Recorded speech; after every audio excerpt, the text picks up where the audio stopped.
Tyson Fury was 100% right. He said way back when that he was going to finish Deontay Wilder, and that after he fought Deontay Wilder, Wilder's fighting career would be over. It may have sounded like a lot of hyperbole and just hype for the fight back when Tyson said that, but as it turns out, fast forward, Tyson was exactly correct. Now, because Tyson Fury is such a popular interviewee and there's so much footage of him out there, I couldn't actually find that those interviews where Tyson Fury said he's going to end Deontay Wilder's career. But maybe some of you remember, whether it was after their first fight or their second fight. But in any case, Tyson was correct. Some folks felt Tyson could have arguably won that first fight, which ended, of course, in the draw, in spite of Deontay dropping Tyson incredibly in that round. And then, of course, second fight, Fury-Wilder. Mark Breland stops the fight, so it's a TKO. But, of course, Deontay Wilder's still in denial about that loss, saying things like his costume was too heavy, the water was poisoned by Mark Breland, and he winds up firing the one trainer in the corner who had an ounce of sense to stop the fight, because Wilder was just getting a drubbing. And then, of course, the third fight, where Deontay got exactly what he asked for, which was he got to go out on his shield, meaning he got knocked out after getting very badly beaten up by Tyson Fury. And okay, so effectively at that point, yes, I believe Deontay Wilder's fight career was over. Of course, he did go on to fight, and he's still fighting. They threw two sort of gratuitous wins Deontay Wilder's way, I guess just as ego boosters, right? Easy KOs for Wilder to get back in the groove. And then what happens?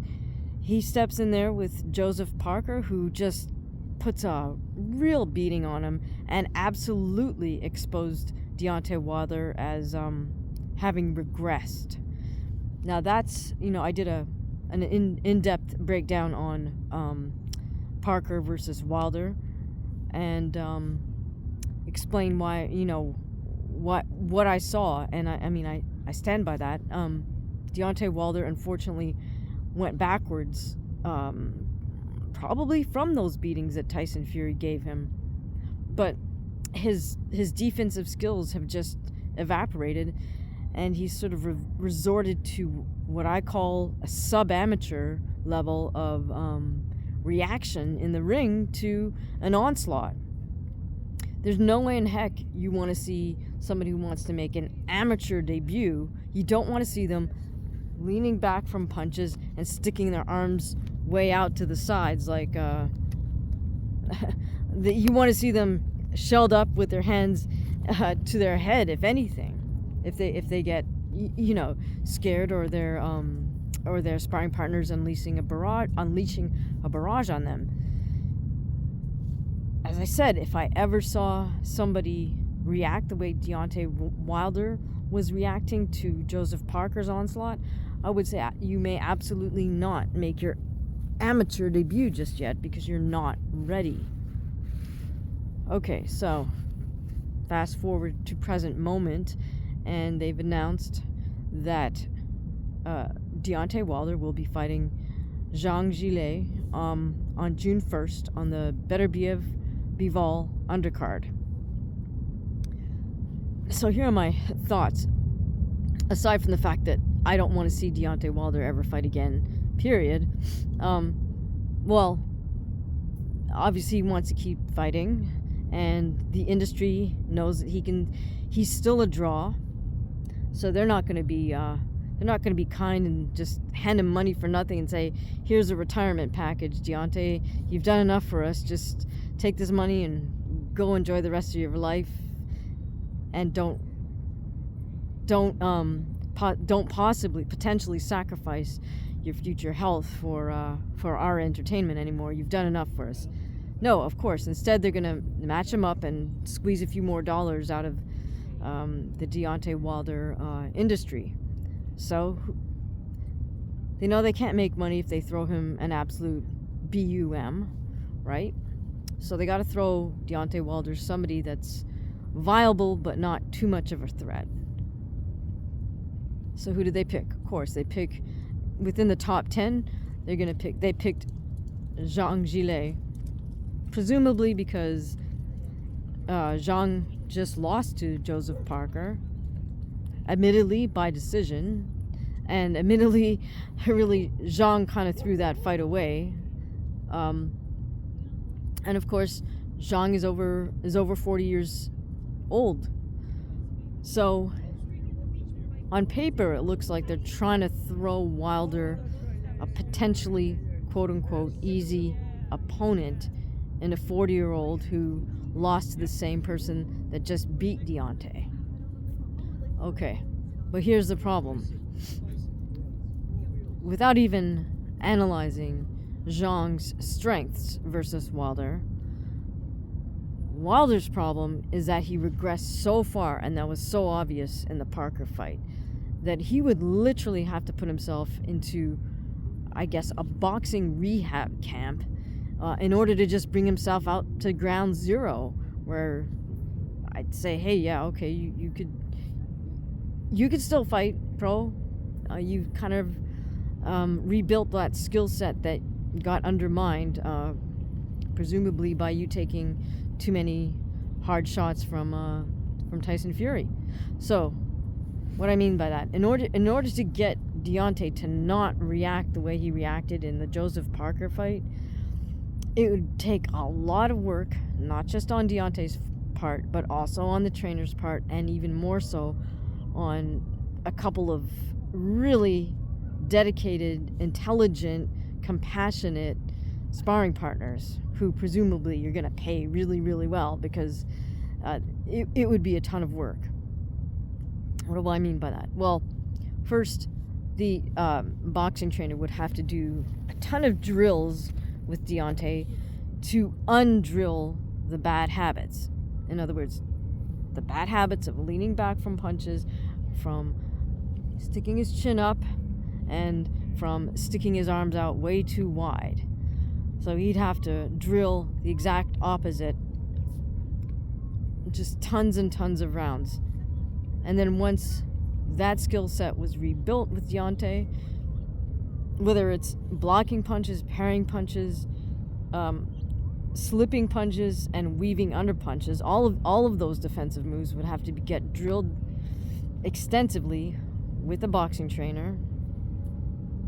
Then Deontay would have to step in the ring and execute these moves with a sparring partner under very controlled sparring. That's why I say it would take a series of very special types of sparring partners.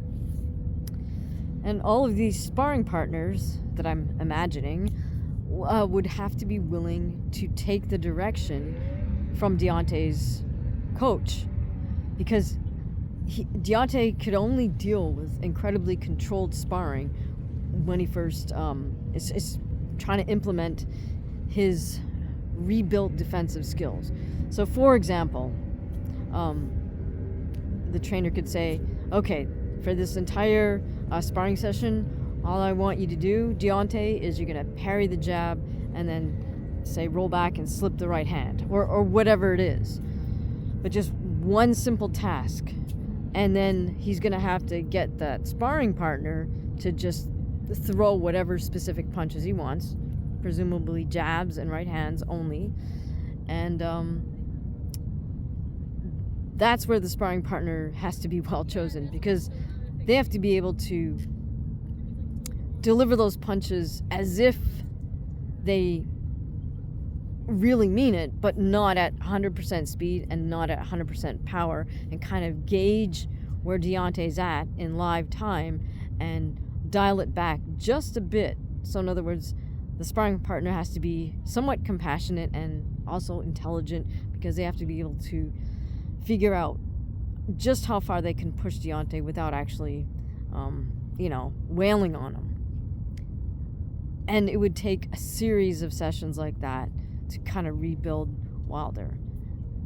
I guess my point is, I don't really think either Wilder nor his camp are willing to or have the mindset to put in that type of work. It'd be super, super tedious, and I don't want to say boring, but boring in the sense that, in sparring it's just like sometimes it's just two people want to just want to go at it. You don't have to think too much. You just know that you're going out there to swing, and you don't have to really, you do have to listen, but there's not a whole heck of a lot of instructions to follow, like what I'm prescribing, which would be super controlled sparring. Okay, so in terms of timeline, I guess my point is, if Deontay is going to be okay to fight anybody on June 1st, all of that super tedious controlled sparring needs to have already been done, because he only has 2 weeks of April, 4 weeks of May, and 1 week of June. So it's really, at this point, hopefully Wilder's already put in months and months of drills in order to get him to ground zero. And in fact, he and ZHANG Zhileo should already be in camp for their fight in June. Because I'm going to assume that there's so much invested in both men that nobody's going to give them a less than 8-week camp. In fact, they should give them, a 12-week camp. So I will do a more extensive analytical breakdown of ZHANG Zhileo versus Deontay Wilder. But I just wanted to say initially that I have some serious doubts about Wilder fighting anybody, let alone a southpaw with a powerful left hand,